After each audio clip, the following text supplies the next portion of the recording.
यो लुटेराहरूलाई त हामीले भनेका छौं अहिले सेनाका ब्यारेकबाट चाहिँ बाहिर आएर यी जो हल्लाखोर गर्दैछन् नि लखेट्नुपर्छ एक एक गरेर हामीले भन्या पनि हो हिजो पनि भन्या हो इनका सण्ड मुसण्ड यिनी यी चाहिँ नेता के नेता लुटेराहरू नेता कसका नेता यी टोले गुण्डाहरूको नेता यिनलाई अहिले चाहिँ कम्तीमा जेल जानु अगाडि चाहिँ जो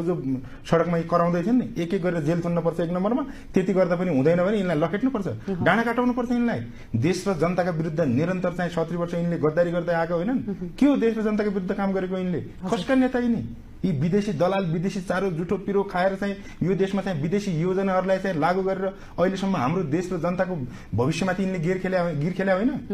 हैन यिनी अझै सडकमा आउने दुष्प्रयास गरौँ त एक एक गरी लखेट्नुपर्छ एमाले कांग्रेस माओवादी केन्द्रभित्र भएका एक एक भ्रष्टाचारी एक एक लुटेर एक एक यो देशका चाहिँ नागरिक तस्करहरूलाई जेल हाल्नुपर्छ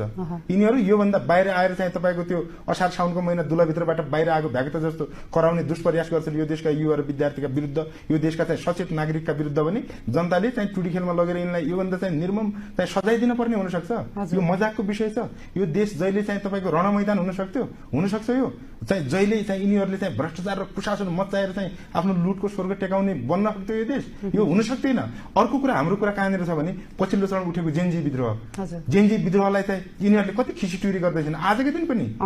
यो खिसिट्युरीको विषय हो यिनीहरूका लुटका स्वर्गमाथि चाहिँ आगो लाउने विद्रोह हो यिनीहरूका लुटका स्वर्गबाट यिनीहरूलाई थुतेर यिनका पैसाका बोराहरूमा आगो लाएर यिनी चाहिँ भागाभाग गर्ने रगत मेउने गरी लतर्ने विद्रोह हो यो सानो विद्रोह छ यिनका लुटका स्वर्गमाथि चाहिँ आगो लागेको छ यिनको लुटको स्वर्ग डढेको छ यो कुरा एकदम एक नम्बर ठिक छ दोस्रो नम्बर कुरा जेनजीको विद्रोहमा पनि हामी पहिले सुरुवाती चरणदेखि अन्तिम चरणसम्म हैन बानेश्वरका चाहिँ तपाईका यिनका चाहिँ ब्यारिकेडहरूका किल्ला तोड्नुपर्छ भनेर फ्रन्ट लाइनमा छौं हामी हैन यिनका चाहिँ लुटका स्वर्गहरू भत्काउनु पर्छ भन्नेमा छौं आज चाहिँ केही मान्छे तपाईको चाहिँ इमोसनल राष्ट्रवादी बन्दैछन् आज केही मान्छेहरूले फरक ढंगले बहस गर्दैछन् यिनको लुटको स्वर्ग चाहिँ तपाईको मैनबत्ती बालले ढल्थ्यो त भन्दाखेरि होइन जेनजीको विद्रोह 100% ठिक छ भलै अहिले जेनजीको विद्रोह केन्द्रित हुन सकेको छैन विकेन्द्रित पार्न खोजिदैछ अहिलेको सत्तामा बसेका मान्छेहरूले पनि यसमा सचेतता अपनाउनु पर्छ बाहिर रहेका जेनजीका साथीहरूले पनि हामीले सबैले सचेततापूर्वक चाहिँ हाम्रा एजेन्डा के हुन् म तपाईलाई त्यो पनि व्याख्या गरौँला हाम्रा एजेन्डाहरुमा हामी 1 इन्च पनि दायाँ छैनौं यो विद्रोहले यो एजेन्डाहरुलाई अबको शासन सत्तालाई अबको यो